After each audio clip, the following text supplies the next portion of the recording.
E nós sabemos que as Smart Metas podem ajudá-lo a organizar a sua aprendizagem e fazer com que você efetivamente realize os seus sonhos. Porque, como disse lá o Napoleão Hill, né, a meta é um sonho com um lugar de chegada marcado, com uma data estabelecida.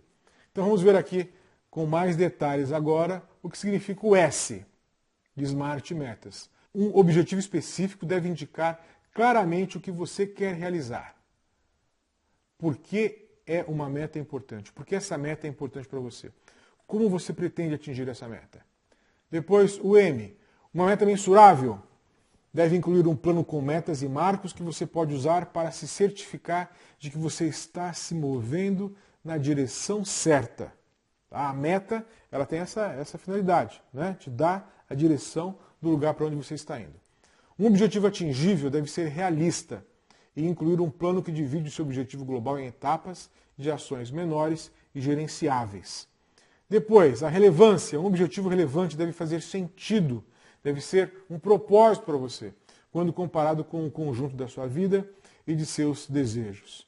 Finalmente, um tempo limite, uma data limite, marcada por um período de tempo definido e inclui uma linha de tempo específica para cada passo do seu processo. Então, não se trata apenas de colocar uma data lá no final, mas para cada uma das etapas que você foi construindo, que você foi determinando, você vai colocar uma data para cada uma dessas etapas. Então, SMART, aqui já está claro o que significa SMART, nós já conseguimos explicar que cada uma dessas letras diz respeito a cada uma das características. Então está lá, específica, mensurável, atingível, relevante e o tempo limite ou a temporização, a marcação de uma data para essa meta. Então vamos trabalhar de novo aqui sobre o aspecto do específico. Tá? O específico está escondidinho aqui, ó, Smart Metas, tá bom? A meta específica. Então, o que você quer conquistar? O que você quer realizar? Essa meta tem que ser específica. Vamos ver como que a gente vai fazer isso. Uma meta específica tem muito mais chance de ser realizada do que uma meta geral. É aquilo que eu disse, o sujeito fala assim, eu quero ser feliz, eu quero ser muito inteligente, eu quero ser um bom médico apenas. Então está muito geral, muito genérica. Então isso não é bom. Então os objetivos devem ser simples e enfatizar o que você quer realizar. Metas específicas e concretas ajudam a concentrar os seus esforços e definir claramente o seu plano de ação. Vejam só, eu quero ser esportista, eu quero ser atleta. O sonho da minha vida é ser atleta. Mas isso é muito geral, afinal de contas, se eu jogar ping-pong, eu sou atleta. Se eu correr 100 metros, eu sou atleta. Se eu correr a maratona, eu também sou atleta. Se eu nadar, eu sou atleta. Se eu fizer ginástica olímpica, ginástica rítmica, eu também sou atleta. Então, ser atleta é algo muito vago. Então, eu quero ser nadador. Então, isso já é um pouco mais específico, mas não é tão específico como você pode imaginar. E aqui eu estou pensando exatamente no exemplo do meu filho. Né? Eu quero ser nadador de águas abertas. O filho faz exatamente isso aqui. Ele nada em águas abertas. O que é nadar em águas abertas? Ele nada no mar, ele nada em canais, ele nada em lagos. Tá? Então, ele nada fora, ele treina na piscina, mas as provas que ele realiza são em águas abertas. E geralmente ele faz provas de longa distância. Então esses dias ele fez uma prova de 24 quilômetros, ano retrasado outra prova de 24 quilômetros.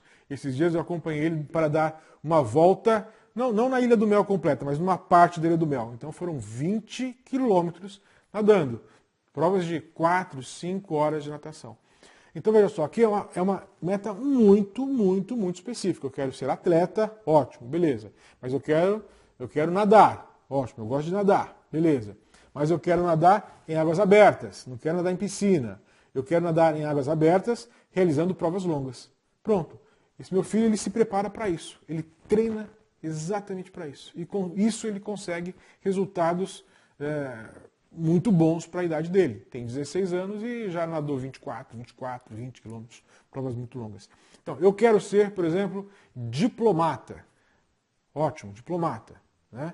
É o caso da minha outra filha. Então eu trago os meus casos aqui porque eles são reais e ajudam você também a identificar o que acontece com você. Muito bem, ela tem 14 anos. Para ser diplomata, ela vai ter que acabar o ensino fundamental, depois acabar o ensino médio, depois fazer uma faculdade. Faculdade de quê? Pode ser uma faculdade de direito? Pode ser engenharia? Pode ser. Não tem problema, pode ser de matemática, pode ser qualquer faculdade para você entrar no Instituto Rio Branco. Mas, para alinhar com aquilo que ela quer ser, que é diplomata, a melhor faculdade, muito provavelmente, é a Faculdade de Relações Internacionais ou é a Faculdade de Comércio Exterior. Então você estabelece uma meta específica, bem específica, e vai atrás dela, cara, e vai atrás dela. Quanto menos noção de onde você quer chegar, mais perdido você vai ficar e menor vai ser o seu rendimento nos seus estudos e na sua aprendizagem. Vamos dar um outro exemplo aqui que também é muito comum.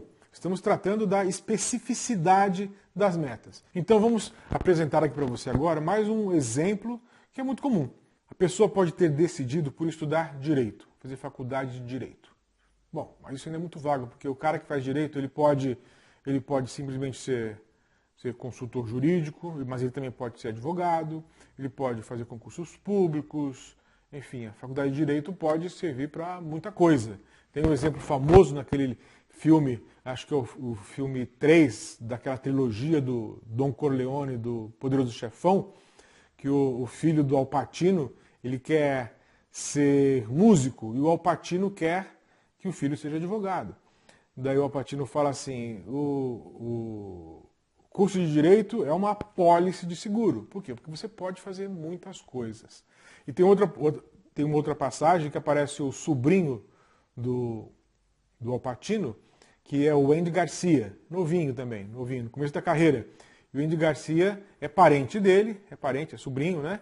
E ele quer ser uma espécie de gangster ali, mais um da família, da máfia, que quer ajudar a família no papel de gangster. Aí o Al Pacino fala assim, eu não preciso mais de gangsters, agora eu preciso de advogados. O negócio dele já expandiu muito, né? O negócio dele está muito grande, então as brigas deles são brigas, na maioria dos casos, brigas jurídicas. Então ele fala, eu preciso de advogados. Pois bem, então falar que eu quero fazer direito é uma coisa pouco específica. Não, mas agora eu quero ser servidor público. Beleza, já ficou um pouquinho mais específico, mas ainda não ficou 100% específico, ainda está um pouquinho vago. Então eu vou ser advogado e quero advogar por 3 anos, porque eu quero fazer um concurso público para ser juiz. Ótimo, juiz. Mas juiz ainda está vago, porque você pode ser juiz de direito, que é o juiz estadual, você pode ser juiz federal, você pode ser juiz da Justiça Militar, você pode ser juiz do trabalho, percebem? Então, vou fazer aqui, ó. Então, vou ser advogar 3 anos, depois vou fazer um cursinho, por exemplo, tá? 2 anos no máximo de cursinho, e aí eu quero já estar aprovado como juiz do trabalho. Percebem? Aqui sim, aqui a meta está muito específica, muito apontada, muito bem delimitada, muito bem dirigida. Tudo bem, pessoal. Antes da gente passar para a próxima etapa, que é a etapa da mensurabilidade, mensuração, vamos fazer o seguinte, vamos fazer um pequeno exercício. Você vai pôr agora no papel, quais são as suas metas. Tá bem? Você coloca aí, se você não tiver uma meta muito bem definida, muito clara, não faz mal. Vamos fazer um exercício. Coloca 1, 2, 3 metas possíveis. 3 coisas que você gostaria de realizar em termos de aprendizagem, claro, que tem a ver com a aprendizagem. A aprendizagem é um negócio muito amplo e é muito difícil você escapar da necessidade dela. Todos nós estamos aprendendo diariamente um monte de coisas diferentes. Então, é difícil você falar assim, eu não preciso... Difícil não, é impossível você falar assim, eu não preciso mais aprender nada, já sei tudo. Nossa, o tempo muda, a tecnologia muda, o que você vai aprender hoje, cara, amanhã já vai estar obsoleto e depois de amanhã você vai ter que aprender uma coisa nova. Eu mesmo, quando acabei a minha faculdade de Direito, já tinha mudado o Código Civil inteirinho, né? Hoje já mudou o Código de Processo Civil inteirinho, nesse meio tempo já mudou o Código de Processo Penal, então quase tudo que eu aprendi na faculdade teve que ser reaprendido novamente.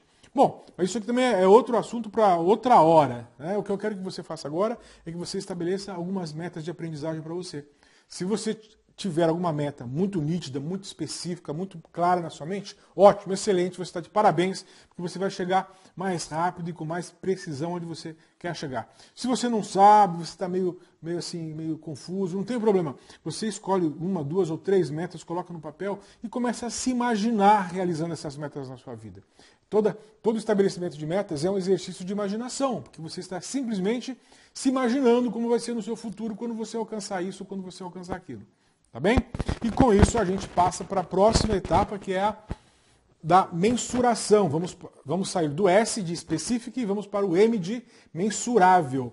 As metas elas devem ser mensuráveis, elas têm que ser medidas, elas podem ser medidas, elas precisam ser medidas. Então, como você vai medir o seu progresso?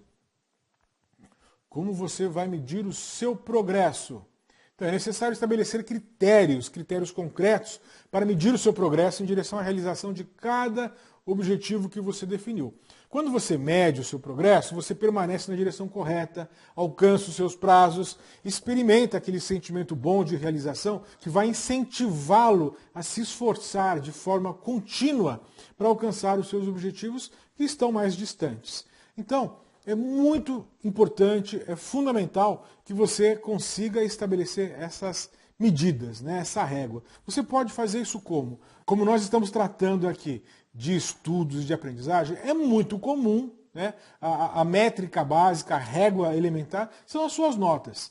As notas, às vezes, nem são muito verossímeis. Eu lembro de uma situação comigo, que eu era professor na faculdade de filosofia, e eu tinha um aluno que falava muito bem, participava muito das aulas, participava muito, e na hora que eu via as provas do sujeito, a prova do sujeito era um desastre. Né? As notas dele eram muito ruins. Mas eu não entendia aquilo. Ele falava bem em sala, participava da aula, explicava o que ele tinha acabado de entender, era uma maravilha. Na hora da prova ele ia mal. Aí um dia eu cismei de fazer uma prova oral com esse sujeito. Vamos fazer uma prova oral, fulano? Aí, fizemos a prova oral, o cara arrebentou, dei 10 pro cara na hora. Então, às vezes, é necessário a gente perceber que a avaliação ela pode ser um pouco relativa. Né? Esse cara era um aluno bom, mas ele tinha um desempenho fraco na prova escrita. Mas, na hora que eu sentei com ele, fiz a avaliação de forma oral com ele arrebentou. Então, tinha que dar nota 20, não era nota 10 para ele. Então, às vezes, as notas elas podem falsear um pouco o seu resultado. Mas é um caminho possível. Se você estuda música, sei lá, você vai medir o seu progresso através das peças que você vai aprender. Bom, eu vou começar tocando essa pecinha mais simples, depois eu vou tocar essa pecinha mais complicada, depois essa peça mais difícil, e assim vai. Isso é uma forma de você medir o seu desempenho. De repente, você não quer medir o seu desempenho por meio das notas da escola, mas você pode fazer um simulado. Você faz um simulado, ou então você fala assim, hoje eu vou fazer 100 questões da disciplina X, vou fazer 100 questões da outra disciplina. É uma forma possível também. Ou então você pode tentar medir o seu resultado, sei lá, fazendo redações, fazendo redações sobre um determinado assunto. Quando a gente fala em redação, a gente geralmente pensa em português, né? Você pode fazer uma redação de geografia e dar para o seu professor, olha, será que você pode avaliar essa redação para mim? Será que eu estou escrevendo bem? Será que eu estou dominando o assunto? Enfim, você tem que saber exatamente qual é o seu ramo, qual é a sua meta para você identificar quais serão as formas de mensuração do seu desenvolvimento e do seu progresso. Essa tela é só para ilustrar. Né? Tem aqui a régua de novo, tem um gráfico, tem a setinha ali sendo atingida. É só para ilustrar o fato de que nós precisamos, de alguma forma, medir o nosso progresso. Tá? Pode ser que o seu progresso seja medido em algum tipo de resultado financeiro, se for o caso. Pode ser que o seu resultado, né, a sua aprendizagem, seja medida em termos de capacidade física, de resistência. Não, estou aprendendo a correr porque o meu sonho é realizar uma maratona. Você vai avaliar o seu desempenho cardíaco, você vai avaliar a sua velocidade, o seu tempo, enfim, tudo depende de qual é a sua meta, para você saber quais serão os critérios que você utilizará para medir o seu desempenho. Medindo o seu desempenho, você vai saber se você está progredindo ou não. Isso é que é importante. Bom, agora vamos passar para o A, a letra A de alcançável, de atingível. As nossas metas, elas devem ser específicas, mensuráveis, ou seja, elas têm que ser medidas, e atingíveis. Então, o contrário aqui de atingível, eu coloquei com essa palavra que eu achei uma palavra boa. O seu objetivo é desafiador ou é esmagador? Então não adianta você ter uma meta esmagadora que vai destruir com a sua saúde, vai destruir a sua saúde, vai prejudicar o seu convívio familiar, enfim, vai acabar com a sua vida. Aí não faz sentido. Então você precisa de uma meta que seja desafiadora, que promova a sua realização pessoal, tá? Mas que não seja esmagadora também. Quando você identifica os objetivos mais importantes para você, você começa a descobrir maneiras para torná-las realidade. Você desenvolve as atitudes, as habilidades, as aptidões, a capacidade financeira para alcançá-las. Você começará a ver oportunidades anteriormente negligenciadas para atingir a realização dos seus objetivos. Então, de novo eu repito a pergunta, o seu objetivo, qual que é a característica do seu objetivo? Ele é desafiador, ele é um grande desafio? Algumas pessoas podem até falar, não, isso é impossível, não, isso é difícil, não, isso não é para você, mas isso não significa que seja algo inatingível. Então é isso que você precisará avaliar diante da sua meta. Então você precisa estar preparado psicologicamente, fisicamente, financeiramente, você vai ter que avaliar, né, quais são os requisitos necessários para que o alcance dessa sua meta não seja algo que te destrua. Depois, a relevância. Relevância é o R do Smart Metas. Suas metas são coerentes com aquilo que faz você feliz? Quando a gente for aplicar as metas, as Smart Metas ao estudo, eu vou fazer de novo um pequeno resumo sobre o Ikigai. Porque aqui é exatamente o lugar que eu tenho que parar de falar disso aqui para falar do Ikigai, que é o assunto que está trabalhado exatamente naquela grande aula sobre motivação. Não sei se você já assistiu aquela aula, mas naquela aula sobre motivação, nós falamos do Ikigai e da motivação 3.0. Lá nós falamos assim, o que eu faço? Né? Eu amo o que eu faço? Eu sou bom nisso que eu faço? O que eu faço me remunera? O que eu faço é relevante para o mundo? Então foram as 4 frases ou as 4 perguntas do Ikigai. Depois nós aplicamos aquilo às metas, às motivações, a motivação, a teoria da motivação 3.0 do Daniel Pinker, que eu expliquei que é uma teoria que tem como base um pouco do Mihaly Csikszentmihalyi, que é aquele sujeito que fala do fluxo, e tem como base também os estudos feitos na área de psicologia cognitiva, de psicologia social, que tratam do problema da realização humana, da felicidade humana. E lá ele identificou que o sujeito realizado, o sujeito motivado, é aquele que tem autonomia, é aquele que tem maestria e é aquele que também tem um propósito. Ele só ficou faltando para encaixar no Ikigai o aspecto da remuneração, que ele trata como uma espécie de consequência. Então, aqui, quando a gente fala esse aspecto da relevância para você que é estudante, para você que está aprendendo qualquer coisa, o mais fundamental é isso. A meta que você estabeleceu para você está fazendo você feliz? Ou vai fazer você feliz? Então, para ser realista ou relevante, uma meta deve representar um objetivo para o qual você está disposto e capaz de trabalhar. Você está disposto a trabalhar por causa disso? Você é capaz de trabalhar por causa disso? Realista nesse caso, relevante neste caso, significa ser capaz de fazer algo ou elaborar um plano ou uma maneira de chegar lá para fazer com que a meta se torne real. Então, você se imagine alcançando aquela meta. Aqui muita coisa é exercício de imaginação. Quando nós falamos de motivação e de metas, nosso exercício é basicamente um exercício de motivação. Você quer fazer uma viagem, ok? Você quer fazer uma viagem para Porto de Galinhas, em Pernambuco. Então, você acha que você vai se sentir numa situação confortável, agradável, fazendo essa viagem e ficando lá por alguns dias nessa região do país? Percebe? Então, é importante que você faça esse exercício. Ah, não, lá vai estar muito calor, eu não gosto de calor, eu gosto de frio. Então, por que eu vou para Porto de Galinhas? Vou para Campos do Jordão, que é mais frio. Então, da mesma forma que você planeja uma viagem, da mesma forma que você planeja, sei lá, o seu fim de semana, por exemplo, você vai planejar as suas metas de longo prazo, as suas metas de médio prazo, as suas metas de curto prazo, no que diz respeito à questão da aprendizagem. Tá bom? E essas metas, elas têm que trazer para você um grau mínimo de realização. Na verdade, você tem que buscar algo que te traga um grau máximo de realização. Um grau máximo de realização.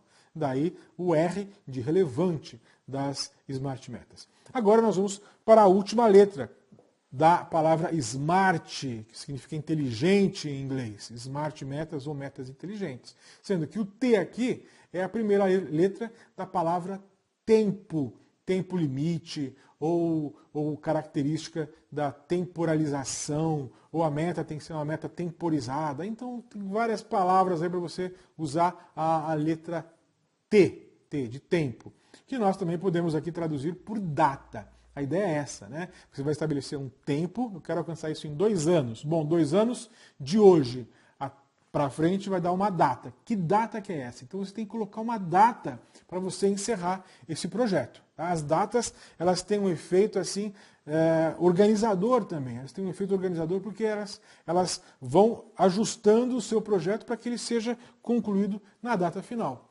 Então, você precisa medir e verificar o quanto falta para alcançar o seu resultado. Seu objetivo deve ser encerrado dentro de um prazo. É claro, a vida ela não é tão rígida assim. Muitas vezes ela não cabe nas formas né, que nós queremos enfiá-la, na caixa que a gente quer enfiar as coisas que acontecem na nossa vida. Há muitas, nós estamos suscetíveis a uma série de situações, uma doença, sei lá, uma dificuldade financeira, um problema na família, né? E aí a gente tem que se adaptar em função dessas situações também. Tá?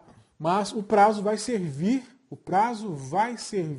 de norte e de marcador para você alcançar o que você quer alcançar dentro de um prazo específico. Não adianta falar assim, eu quero ser feliz, o que é muito inespecífico, eu quero ser feliz dentro de 10 anos. Não, feliz você quer ser agora. Feliz você quer ser agora. Agora, você quer ser servidor público, diplomata, atleta, um nômade digital, o que você quer ser, né, para tornar-se feliz, para tornar a sua vida algo concreto, algo realizável, algo que seja fonte de satisfação para você. Então, sem prazo, não há senso de urgência. Colocar um ponto final em seu objetivo favorece um alvo claro para você trabalhar. Lembre-se, então, e com isso nós estamos encerrando praticamente a explicação das letras iniciais. Lembre-se, metas devem ser específicas, metas devem ser mensuráveis, alcançáveis, relevantes e ter data marcada para ser finalizada. Agora, nós vamos trabalhar uma espécie de checklist, como se fosse uma pequena ferramenta para ajudá-lo a concretizar essas suas metas recém-estabelecidas. Então, aqui está o primeiro ponto do nosso checklist. Analisar o seu ponto de partida e os seus resultados. A definição das metas começa com a compreensão do seu ponto de partida e de quais têm sido seus resultados no passado e no processo da sua vida. E no processo de alcançar essas metas. Essa investigação é essencial para ajudá-lo a definir suas metas. Por isso é muito importante fazer o DASH. Eu sempre falo do DASH. O DASH é o diagnóstico e avaliação dos seus hábitos de estudo. Você não vai encontrar isso em lugar nenhum da internet. Eu elaborei isso faz anos e já falei que eu estava falando que eram 4.500, mas agora a última vez que eu vi eu já estava com 5.839 DASHs respondidos. 5.839 diagnósticos respondidos. O DASH é um questionário online que avalia os seus hábitos de estudo. Você responde lá as 96 questões. Essas 96 questões estão divididas em 12 grupos diferentes. Então, grupo A, B, C, D, E, F, G, até a letra L. São 12 grupos diferentes. Cada grupo desse trata de um assunto distinto. Motivação, leitura, resultados nos estudos, uso de tecnologia. Aqui na frente eu tenho a lista dos 12 itens. Você vai responder essas 96 questões, vai gastar uns 20, uns 40 minutos, muito provavelmente. E depois de responder tudo isso, você vai receber imediatamente na tela do seu computador, aqui na telinha, você vai receber o questionário inteirinho com as respostas que você deu e um comentário para cada uma das suas respostas. E depois você também vai receber isso no seu e-mail. E a partir do DASH, você vai receber uma nota. Você vai receber uma nota global. E a descoberta mais importante que eu fiz ao fazer o DASH, ao analisar as questões do DASH, é a seguinte. Então o sistema atribui uma nota às suas habilidades de estudar, aos seus hábitos de estudo. Então, a descoberta foi essa. Quando o aluno é um aluno que recebe a nota 5 pelos seus hábitos de estudo, os resultados dele também são nota 5. Se o aluno recebe uma nota 7 pelos seus hábitos de estudo, o seu resultado escolar, acadêmico, também é uma nota 7. Então, a descoberta aqui, na verdade, isso é quase que óbvio, mas aqui eu simplesmente confirmei isso cientificamente. Está comprovado, porque 5.800 questionários, quase 6.000, é uma população muito grande. Então isso aqui está praticamente comprovado cientificamente. Né? Que você, tendo uma nota X nos seus hábitos de estudo, o seu desempenho escolar, o seu desempenho acadêmico também é X. E nesse caso do DASH, o que eu percebi? Percebi não, está dado, está calculado. A nota que o sistema atribuiu, a nota média que o sistema atribuiu ao conjunto dos quase 6.000 alunos que responderam isso aqui, foi nota 6. Nota 6. E o resultado que os alunos dizem que tem em sala de aula é aproximadamente 5,8. Então, praticamente 6 também. Então, se você tivesse recebido 10 pelas suas habilidades de estudar, pelos seus hábitos de estudo, muito provavelmente o seu desempenho acadêmico é o desempenho acadêmico de um aluno também que é nota 10. Percebe? Então, se você melhorar a sua forma de estudar, você vai melhorar o seu processo de aprendizagem e vai melhorar o seu resultado escolar, acadêmico, o seu resultado como concurseiro, o seu resultado como um ser humano que tem que aprender, seja lá o que for, para viver a sua vida. Aqui você tem a lista dos itens que são tratados no DASH. 1, motivação. 2, organização. 3, uso de tecnologias. 4, aproveitamento da aula. 5, resultados. 6, leitura. 7, estudo em casa. 8, preparação de avaliações. 9, também tipos de leitura. 10, anotações da matéria e leituras. 11, planejamento do estudo. 12, estudo em grupo. Então, são aspectos muito relevantes, esses 12 grupos temáticos. Esses 12 grupos temáticos são aspectos muito relevantes do processo de aprendizagem de qualquer pessoa. Então, e aqui você vai receber fazendo o DASH. O que você vai receber ao fazer o DASH? Você vai receber um comentário para cada uma das 96 questões, com uma orientação prática para cada questão que você respondeu. Se você respondeu que você sempre faz isso, excelente, continue assim, e se você quiser se aperfeiçoar, você pode fazer isso. Se você colocou lá que você não pratica aquilo quase nunca, eu vou falar para você, olha, muito cuidado com essa situação, e você tem que fazer isso para melhorar esse seu desempenho e para melhorar, consequentemente, o seu resultado na aprendizagem. Então, o DASH é um grande perfil, é uma grande fotografia, uma espécie de raio-x. Na verdade, raio-x já é algo ultrapassado, né? O DASH já é uma tomografia computadorizada, tá bem? Então, é uma espécie de ressonância magnética dos seus hábitos de estudo. Depois você vai receber uma avaliação para cada um dos 12 grupos. Então, não falei que tem 12 grupos temáticos? Então eu vou avaliar você em cada um dos 12 grupos. De repente você é muito bom no primeiro grupo, sei lá, de repente você é um cara super motivado, mas você não lê direito. Ou então você não consegue usar tecnologia, ou você não consegue trabalhar em grupo. Então você vai receber uma avaliação, um comentário para cada um desses 12 grupos. E finalmente você tem uma avaliação global, uma avaliação completa, cuja envergadura é o conjunto dos 12 tópicos. E aí eu também dou para você um outro comentário, dependendo do seu resultado, dentro das 4 faixas que eu coloco lá, como faixas possíveis de enquadramento do sujeito, da pessoa que fez o DASH.